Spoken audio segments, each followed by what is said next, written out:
Hello friends, मैं जावा से बेटा स्वागत करता हूं आप सभी का अपना यूट्यूब चैनल पे। आज हम पढ़ने वाले हैं एनसीईआरटी पर आधारित क्लास 12 की मैथ के अध्याय 6.3 से जुड़ी हुई सभी क्वेश्चंस और इससे जुड़ी हुई कॉन्सेप्ट बहुत ही आसान है। हम इसमें कुछ ज़्यादा पढ़ने वाले हैं। क्या ज़्यादा मतलब कुछ एडवांस पढ़ने वाले हैं। वह है आपका टेंजेंट और नॉर्मल के बारे में। अब आप कहेंगे टेंजेंट और नॉर्मल, हाँ, स्पर्श रेखा और अविलंब ये क्या होते हैं। क्लास 9 से लेकर 11 तक हमने पढ़ा है, लेकिन वहाँ पर आपके पास क्या था, सिर्फ एक दो चर वाले रेखीय समीकरण दिया गया था और हमें उसकी प्रवणता फाइंड आउट करना था, या हमें क्या करना था, प्रवणता दिए रहने पर हमें वहाँ पर स्पर्श रेखा का समीकरण फाइंड आउट करना था। लेकिन यहाँ पर कुछ नहीं है। यहाँ पर आपको जो भी दिए जाएंगे वक्र दिए जाएंगे और उस वक्र दिए रहने पर हमें उस वक्र पर स्पर्श रेखा की प्रवणता ज्ञात करनी होगी, स्पर्श रेखा का समीकरण ज्ञात करना होगा। है बहुत ही आसान। चलिए हम यहाँ पर पढ़ते हैं। थोड़ा सा मैं आपको यहाँ पर अभी शुरू करूँ, लेकिन उससे पहले मैं चाहूँगा कि आप क्लास 11 का जो कॉन्सेप्ट है उसको अच्छे से सीख लें, या क्लास 9th और 10th का जो कॉन्सेप्ट है अच्छे से सीख लें। ठीक है, तो आइए हम यहाँ पर शुरू करते हैं। थोड़ा सा टेंजेंट के बारे में बात करते हैं, उसके बाद अविलंब क्या होता है मैं आपको धीरे से बताऊँगा। ठीक है ना। और थोड़ा सा टेंजेंट के बारे में देखते हैं, यानी कि स्पर्श रेखा के बारे में थोड़ा सा हम देखने वाले हैं। ठीक है ना। यहाँ देखिए क्या क्या हमने पढ़ा है। हमने पढ़ा है कि अगर हमारे पास अच्छा, टेंजेंट होता क्या है, सिंपल है। टेंजेंट का मतलब होता है स्पर्श रेखा। स्पर्श रेखा कोई भी वक्र पर हो सकता है, कोई भी मतलब जो ग्राफ होगा, कोई भी ग्राफ पर भी आप टेंजेंट को बना सकते हैं।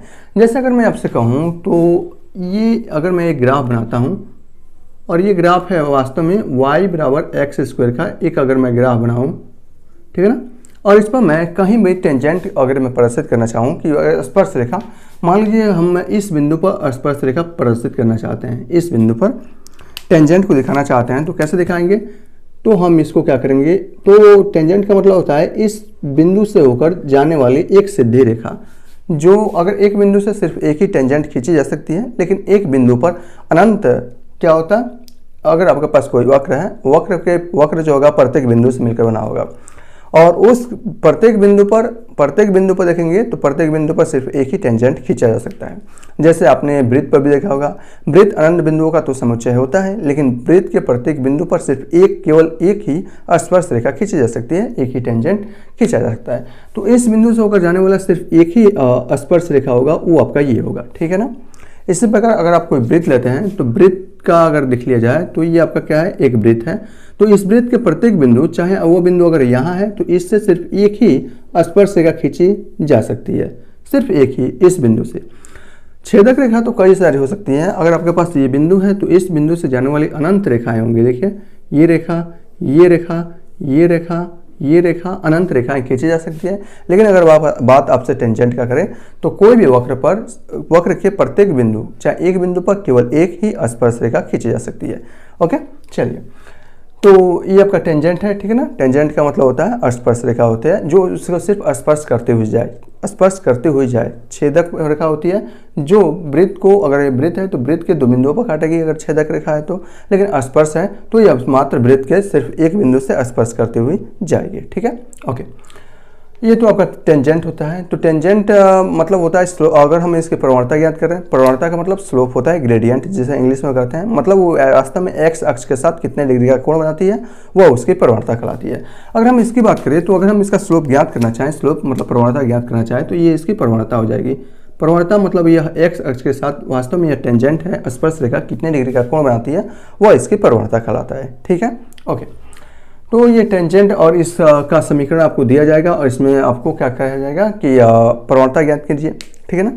तो क्लास 11 में जो हमने पढ़ा है वो अब आपका आसान था। ठीक है ना। प्रवणता दिए रहने पर हम यहाँ पर समीकरण को फाइंड आउट कर लेते थे। कैसा समीकरण, y माइनस, मान लीजिए अगर यह स्पर्श रेखा है, किसी न किसी बिंदु से होकर जाएगी, जैसे यह बिंदु से होकर जाती है, यह स्पर्श रेखा, तो इस बिंदु का कुछ ना कुछ यहाँ पर क्या होगा, इसका कुछ ना कुछ यहाँ पर निर्देशांक होंगे, और उस निर्देशांक दिए रहने पर और उसमें के बीच का कोण दिए रहने पर, मतलब प्रवणता दिए रहने पर हम लोग यहाँ पर उस स्पर्श रेखा का समीकरण ज्ञात कर सकते थे। ठीक है ना। जैसे अगर मैं आपसे कहूँ यहाँ पर एक मिनट,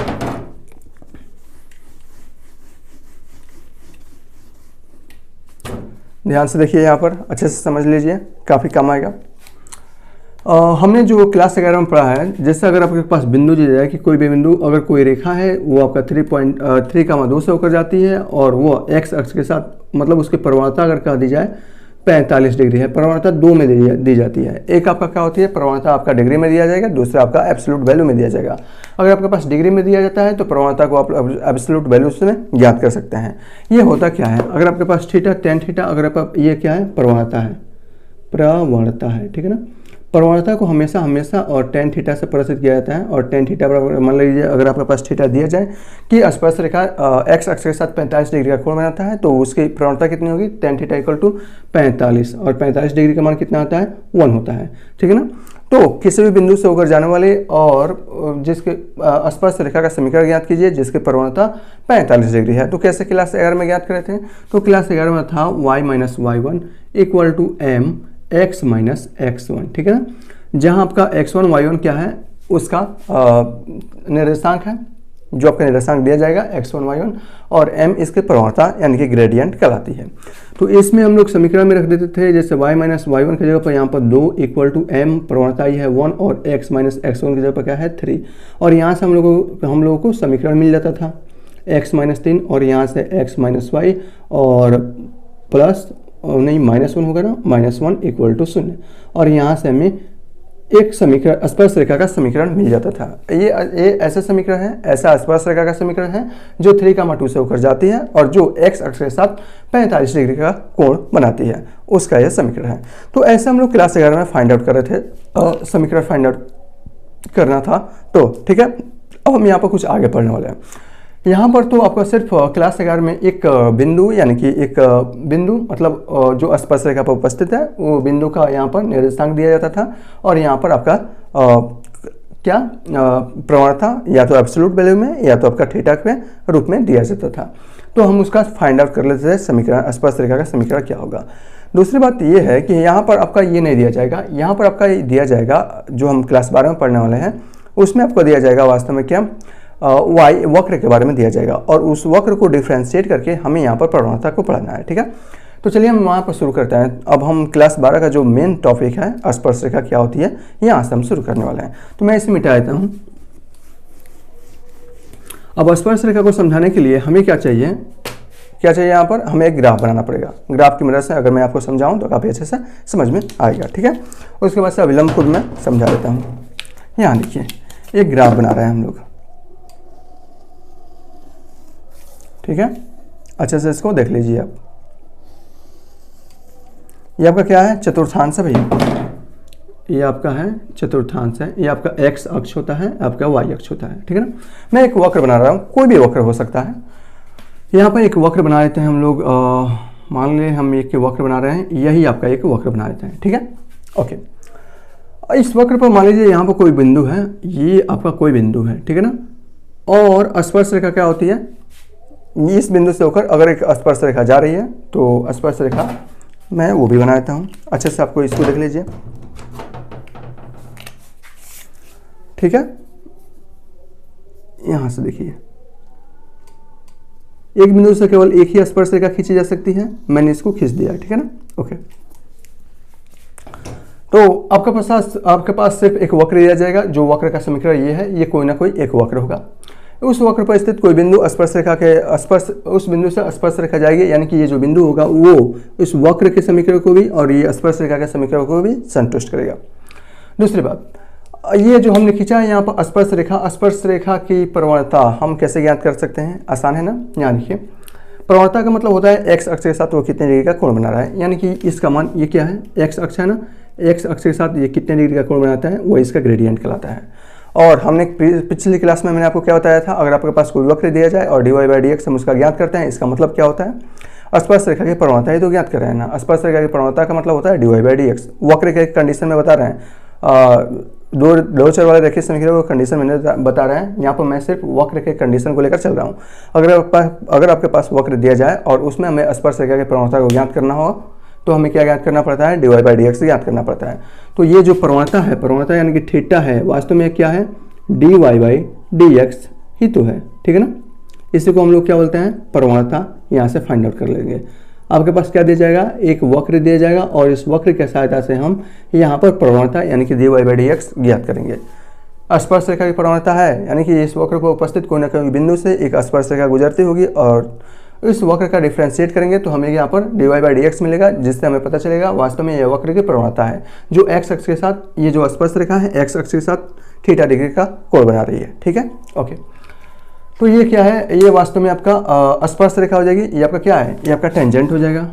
क्या, टेंजेंट हो जाएगा, टेंजेंट यानी कि स्पर्श रेखा ये हो जाएगी। ठीक है ना, स्पर्श रेखा हो जाएगी। ओके, चलिए पहली बात।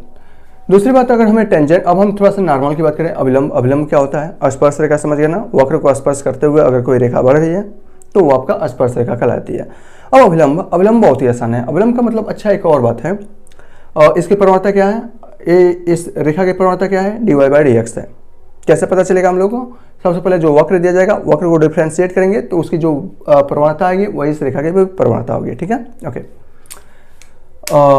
अब हम थोड़ा सा अभिलंब, अभिलंब क्या होता है, अभिलंब का मतलब होता है कि ये जो स्पर्श रेखा के लंबवत अगर कोई रेखा गुजरती है, स्पर्श रेखा के लंबवत से अगर कोई रेखा गुजरती है तो उस रेखा को हम लोग अभिलंब कहते हैं। लंबवत से गुजरना चाहिए, क्या, लंबवत से। अगर एक अन्य दूसरी रेखा होगी, ये आपकी पहली रेखा है, अगर एक और रेखा मिल जाए जो इस रेखा स्पर्श रेखा के लंबवत से होकर गुजरे तो वास्तव में वो लंबवत रेखा ही आपका अभिलंब कहलाती है, जिसे इंग्लिश में हम लोग नॉर्मल बोलते हैं। ठीक है, यहाँ देखिए, इसको भी अच्छे से समझ लीजिए आप।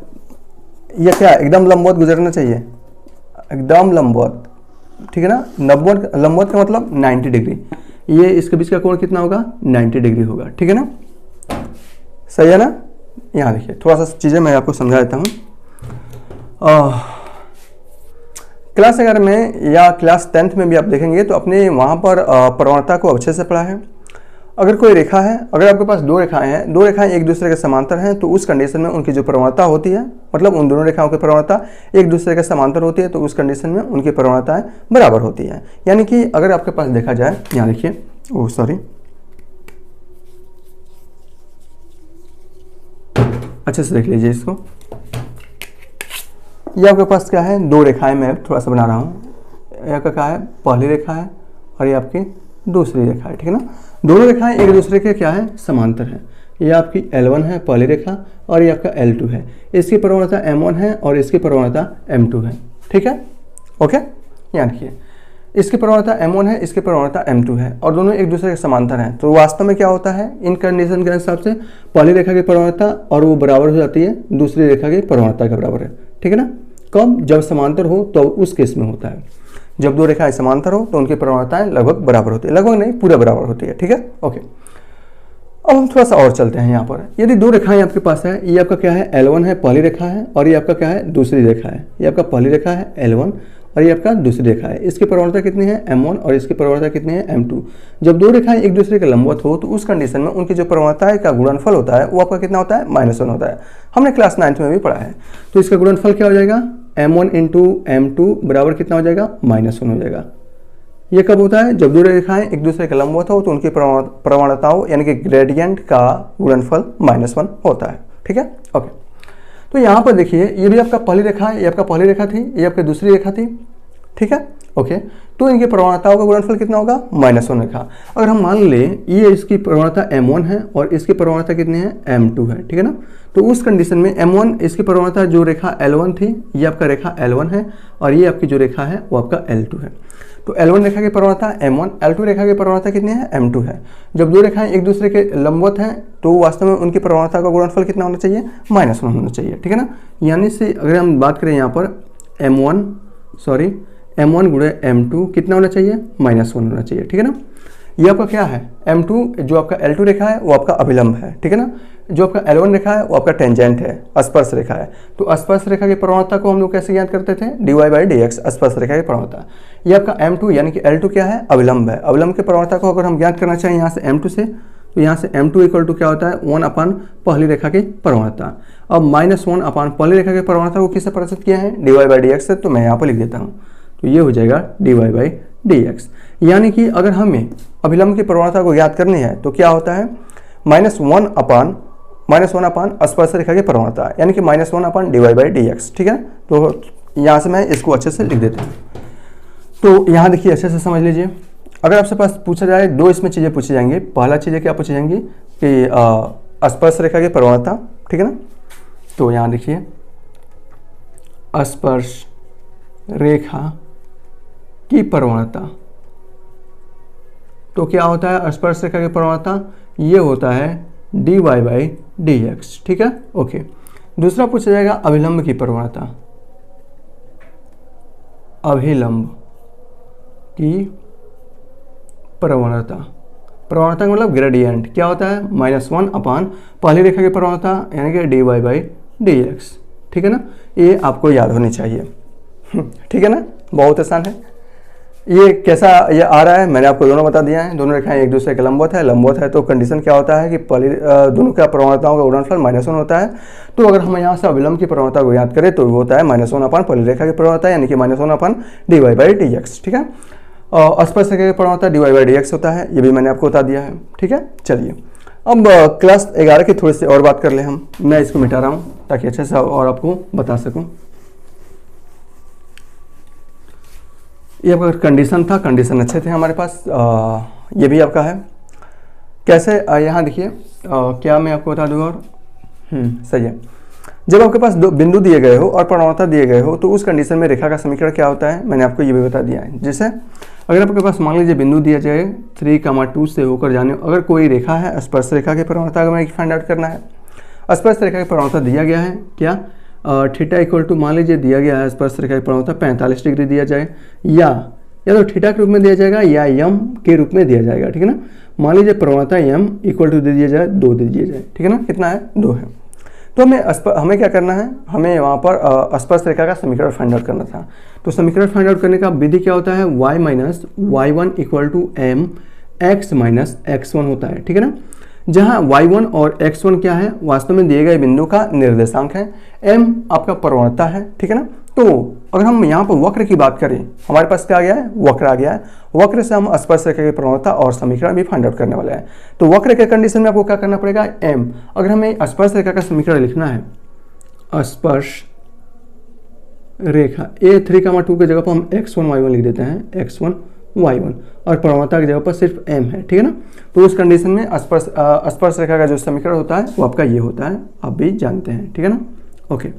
स्पर्श रेखा का अगर आपके पास समीकरण लिखना है क्लास 12 में हम कैसे लिखेंगे, स्पर्श रेखा का समीकरण, ध्यान से देखिएगा इसको, ये होता है y minus y1 equal to प्रवणता। स्पर्श रेखा की प्रवणता कितने थे, dy बाई डी एक्स, तो यहाँ पर हो जाएगा dy बाई डी एक्स, और यहाँ पर x माइनस x1, ये आपका स्पर्श रेखा का समीकरण होगा। अगर आपके पास अभिलंब का समीकरण लिखना होगा तो अभिलंब का समीकरण लिखना होगा तो ये होता है y माइनस y1 बराबर, तो अभिलंब का भी प्रवणता हमें लगाना पड़ेगा। अभिलंब का प्रवणता क्या होता है, -1 अपान स्पर्श रेखा की प्रवणता है यानी कि dy बाई डी एक्स, और यहाँ पर x माइनस x1। बस आपको इतना ही याद रखना है। तो इसमें 4 चीज़ पूछी जाएंगी आपसे। क्या 4 चीज़ पूछी जाएंगी क्लास 12 में, कि प्रवणता फाइंड आउट करना, स्पर्श रेखा की प्रवणता फाइंड कीजिए किसी दिए गए पॉइंट पर, या अभिलंब की प्रवणता फाइंड आउट कीजिए, या स्पर्श रेखा का समीकरण फाइंड आउट कीजिए, ये आपका, या अभिलंब का समीकरण फाइंड आउट कीजिए। तो बहुत ही आसानी से आप कोई भी चीज़ फाइंड आउट कर सकते हैं। अब हम चल रहे हैं क्वेश्चंस पर। क्वेश्चंस कैसे करना है मैं आपको बता देता हूँ, बहुत ही आसान क्वेश्चंस है। ठीक है, ये आपका समझने वाली चीज़ था, कैसे आ रहा है सब मैंने आपको पूरी डिटेल से बता दिया है। ये अभी तक यहाँ तक तो हमने क्लास 11 में पढ़ा है, 9 से लेकर 11 में, ये आपका 12 में पढ़ना है। चेंज इसमें कुछ नहीं हुआ है, बस यहाँ पर ग्रेडियंट स्पर्श रेखा दिए रहने पर हमें इसका फाइंड आउट कर लेते थे प्रवणता, जैसे यहाँ पर समीकरण y बराबर mx प्लस c से तुलना करते हैं। ठीक है ना, एक बार और देखिए, प्रवणता अगर हमें फाइंड आउट करना हो, ठीक है ना, यहाँ पर तो क्लास 9th में देखेंगे, 10th में देखेंगे या 11 में देखेंगे, 2 चर वाले रेखीय समीकरण दिया रहता था। ठीक है ना, जैसे 5। ठीक है ना, तो अगर हमें इस समीकरण का प्रवणता फाइंड आउट करना है तो y बराबर mx प्लस c से फाइंड आउट करके, किससे, y बराबर mx प्लस c से तुलना करते थे, और mx का जो कोफिशिएंट होता था m, वही इसके प्रवणता हो जा रही थी। बस वही प्रवणता को हम लोग यहाँ पर dy बाई डी एक्स वक्र के कंडीशन में लिखेंगे, और अभिलंब के कंडीशन में -1 अपन dy बाई डी एक्स लिखेंगे, और हम यहाँ पर कोई भी चीज़ फाइंड आउट कर सकते हैं। ठीक है, चलिए मैं इसे मिटा दूँ, आइए मिटाते हैं।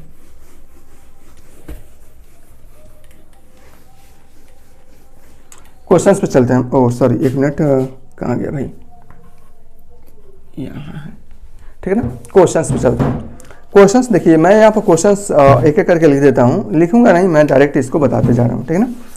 यहाँ पर पहला क्वेश्चंस दिया गया है, पहला आपका वक्र दिया गया है एक, ठीक है ना, वक्र है और वक्र है y इक्वल टू 3x⁴ और माइनस 4x, ये आपका दिया गया है एक वक्र है। देखिए वक्र मैं आपको बता रहा हूँ, फिर वक्र को हम लोग ग्राफ द्वारा दे सकेंगे, लेकिन वास्तव में ग्राफ सही से नहीं होगा, ठीक है ना। x बराबर 4 पर, ठीक है ना, यहाँ देखिए x बराबर 4 पर हमें क्या करना है, स्पर्श रेखा की प्रवणता को फाइंड आउट करना है, यानी कि स्पर्श रेखा की प्रवणता ग्रेडियंट ऑफ टेंजेंट लाइन, स्पर्श रेखा की प्रवणता फाइंड आउट करना है। ध्यान से देखिए, मैं इसका एक ग्राफ बना रहा हूँ, लेकिन वास्तव में वो ग्राफ सही नहीं होगा। समझाने के लिए मैं आप ग्राफ बना रहा हूँ, समझाने के लिए सिर्फ, वास्तव में वो ग्राफ आपको एग्जाम में नहीं बनाने हैं, कोई भी ग्राफ एग्जाम में नहीं बनाना है, ठीक है ना, क्योंकि ये जो वक्र है, वक्र का ग्राफ किस प्रकार बनेगा हमें कोई मालूम नहीं है। एक एक करके चेक करना पड़ेगा, पॉइंट रख के चेक करना पड़ेगा तो सही ग्राफ बनेगा, लेकिन उतना टाइम नहीं होता है। तो मैं यहाँ पर सिर्फ समझाने के लिए आपको हर एक का ग्राफ बना देता हूँ, लेकिन आपको एग्जाम में नहीं बनाना है, ठीक है। चलिए, आपके पास मान लीजिए ये क्या दिया है, ये आपका ये एक वक्र दिया है, जो आपका ये वक्र है ये वास्तव में है y इक्वल टू 3x⁴ और माइनस 4x, ये आपका एक वक्र दिया गया है, ठीक है ना। x बराबर 4 पर कितना, x बराबर 4 पर मान लीजिए x बराबर, ये आपका क्या है, एक चतुर्थांश है, एक आपका क्या है, चतुर्थांश है, ठीक है ना। x बराबर 4 पर हमें इसका क्या करना है, स्पर्श रेखा की प्रवणता फाइंड आउट करना है। x बराबर 4 पर, x बराबर 4 पर इसका मतलब कहाँ से हो जाएगा यार, अगर हम बात करें मान लीजिए ऐसे, ठीक है ना, सॉरी, स्पर्श रेखा की प्रवणता फाइंड आउट करनी है। यहाँ पर मान लीजिए टच करता है और ये पॉइंट कितने हैं, 4 है, ठीक है ना। तो इस 4 पर हमें क्या करना है, स्पर्श रेखा की प्रवणता फाइंड आउट करना है। तो सबसे पहले हम क्या करेंगे, दिए गए वक्र का डिफ्रेंशिएट करेंगे, डिफ्रेंशिएट करने पर हमें इसकी प्रवणता मिल जाएगी, स्पर्श रेखा की प्रवणता मिल जानी है, और वहाँ से जो भी आपको प्रवणता मिलेगी उसमें हम क्या करेंगे, x बराबर 4 रखेंगे, वास्तव में आपका एक्चुअल एब्सोल्यूट मान प्रवणता का मिल जाएगा, ठीक है ना। यहाँ देखिए कैसे, तो डिफ्रेंशिएट करेंगे हम इसका, डिफ्रेंशिएट हमेशा x के रिस्पेक्ट में। देखिए यहाँ पर दो ही फलन है, एक y है एक x है, फलन आपका y में दिया गया है तो x के रिस्पेक्ट में हम इसको डिफ्रेंशिएट करेंगे। तो यहाँ पर डिफ्रेंशिएट विद रेस्पेक्ट टू किसके, x, वी गेट, हमें क्या मिलेगा यहाँ से dy/dx, बस स्पर्श रेखा की प्रवणता हमें मिल गई dy/dx, और ये होगा 4 3 12 x का क्यूब और माइनस 4, ये हो गया, ठीक है ना। ये तो स्पर्श रेखा की प्रवणता मिल गई, लेकिन यहाँ एब्सोल्यूट मान नहीं मिल रहा है, और लेकिन इसका एक कंडीशन है कि x बराबर 4 पर हमें स्पर्श रेखा की प्रवणता फाइंड आउट करना है। तो जहाँ जहाँ x है उसके जगह पर 4 रख दीजिए, तो ये हो जाएगा dy/dx, और ये हो जाएगा 4 पर, ठीक है ना, इक्वल टू 4 का मान 0 भी आप चाहें तो लिख सकते हैं, क्योंकि y का मान यहाँ पर 0 होगा। तो ये हो जाएगा 12 और ये हो जाएगा 4, 4 का होल क्यूब और माइनस 4, 4 चौको 16 चौको 64, ये हो जाएगा 12 गुणे 64 और माइनस 4, ठीक है। देखिए कितना हो जाएगा, 12 चौको 48 और 12 छक्का 72 और 72 4 76 हो जाएगा और माइनस 4, और ये हो जाएगा 464, और ये हो जाएगा आपका आंसर। तो स्पर्श रेखा की प्रवणता कितनी आई, 464 आई, ठीक है ना।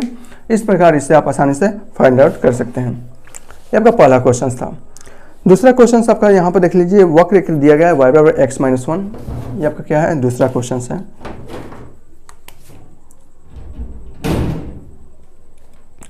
ये y बराबर क्या है, यहाँ से x-1 अपॉन x-2 है ना, x-2 और x नॉट इक्वल टू 2, ठीक है ना।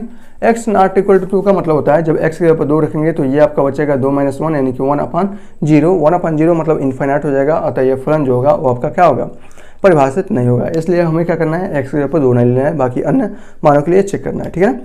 x बराबर 10 पर, और इसमें मान दे दिया है x बराबर 10 पर हमें इसका स्पर्श रेखा की प्रवणता फाइंड आउट करना है। आसान है, कर पाएंगे ना। यहाँ देख लीजिए, डिफ्रेंशिएट करेंगे तो ये हो जाएगा dy/dx हो जाएगा, और यहाँ से बच जाएगा हर, और इनटू अंश का अवकलन x-1 का 1 हो जाएगा, माइनस अंश और हर का अवकलन ये आपका 1 हो जाएगा अपान हर का होल स्क्वायर, ठीक है ना। ओके, तो यहाँ से हो जाएगा dy/dx, और ये हो जाएगा आपका x-2 और यहाँ से माइनस x+1, और ये अपान हो जाएगा x-2 का होल स्क्वायर। इसको देखेंगे तो ये आपका कैंसिल हो जाएगा, -2 + 1 यानी कि -1 अपान x-2 का होल स्क्वायर। बस किस पर ज्ञात करना है आपका, dy/dx, और ये ज्ञात करना है आपका x बराबर 10 पर। तो 10 का वहाँ 0 भी लिख सकते हैं।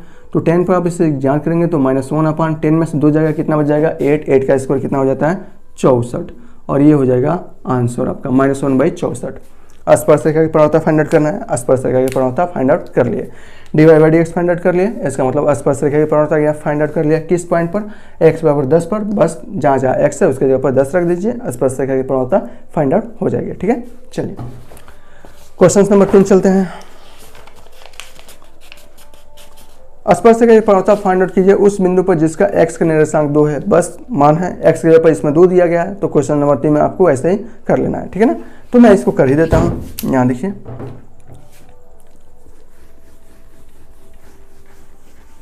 ये मैं इसको मिटा रहा हूँ।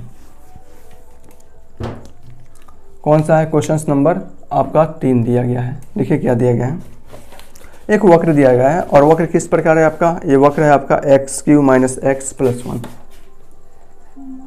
x³ - x + 1। ठीक है, ओके।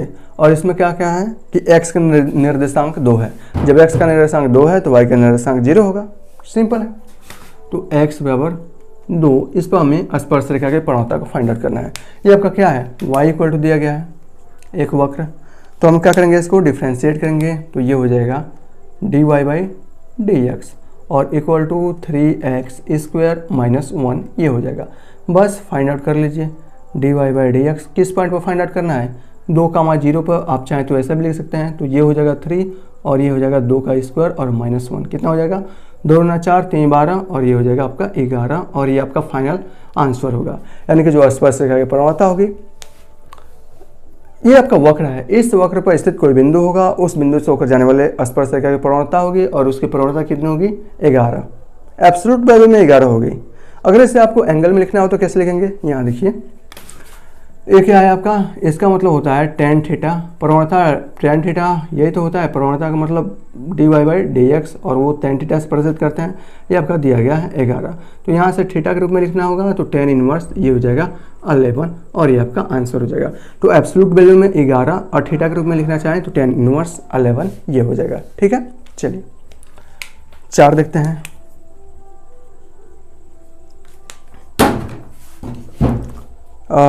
स्पर्शरेखा की प्रवणता उस बिंदु पर ज्ञात कीजिए जहां x का निर्देशांक, सिंपल है, x का निर्देशांक दिए गए हैं तो सब आपको सेम करना है, बस यहाँ x के जगह पर चेंज कर दीजिए। आपका ये जो वक्र दिया गया है वक्र का भी मान यहाँ पर चेंज कर देंगे, हो जाएगा।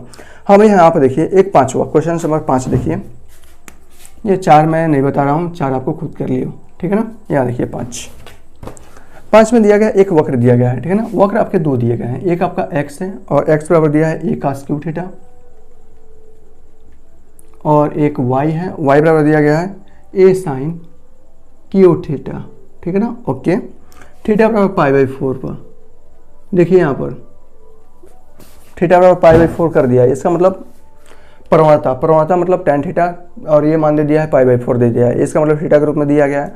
अब चाहें तो इसे हम लोग प्रवणता एब्सोल्यूट वैल्यू के मान में भी लिख सकते हैं, m के रूप में भी लिख सकते हैं, चाहे तो ऐसे भी कर सकते हैं, तो आपके ऊपर है। चूंकि ये क्या है थीटा के रूप में है ना, ये सभी के सभी थीटा के रूप में है तो इसलिए ये भी थीटा के रूप में कर दिया है।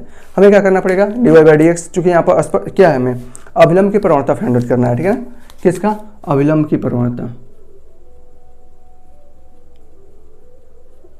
अभिलंब की प्रवणता। अच्छा, अभिलंब की प्रवणता से कैसे फाइंड आउट करते हैं, ये होता है -1 और स्पर्शरेखा की प्रवणता यानी कि dy/dx, यही तो निकालना है ना, -1/dy/dx निकालना है, सिंपल है। आइए निकालते हैं।